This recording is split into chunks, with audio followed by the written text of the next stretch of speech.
আচ্ছা, আপনারা অরিজিৎ সিং এর নাম শুনেছেন তো? আমি মুর্শিদাবাদ থেকে বিলং করি। অরিজিৎ সিং এর বাড়ি আমার থেকে 10 কিলোমিটার দূরে মাত্র। অরিজিৎ সিং আমার ব্রেকআপের কারণ কিন্তু অরিজিৎ সিং। ঠিক আছে, আমার ব্রেকআপের কারণ। তো সেদিন খুব ঝামেলা হয়েছিল আমার গার্লফ্রেন্ডের সাথে, ঠিক আছে। তো বলছে প্রচন্ড ঝগড়া ঝামেলা হওয়ার পরে একটা সময় চলে আসে না যে ইমোশন জেগে যায়, পুরনো ইমোশন জেগে যায়। তো আমাকে বললো তুমি আমাকে গান শোনাও, ঠিক আছে, একটা ভালো অরিজিৎ সিং এর গান শোনাও, তাহলে আমি তোমার সঙ্গে সম্পর্কে থেকে যাবো। তো আমি বললাম যে এই মোমেন্ট চরম কান্নাকাটি হয়েছে, একটা দুঃখজনক গান শোনানো যায়। তো আমি অরিজিৎ সিং এর ফেমাস গান শোনালাম, কাকের মতো গলা যদিও আমার, ঠিক আছে। তো আমি ওকে বললাম কি, পুরো গানটা বললাম, ঠিক আছে। তারপরে সেই লাইনটা এলাম, বিখ্যাত লাইনে, क्योंकि तुम ही हो अब तुम ही हो।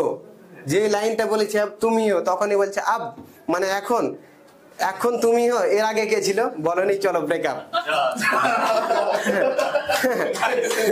তারপরে আমি ভাবলাম যে মেয়েরা যদি ভাবে যে কাটবো,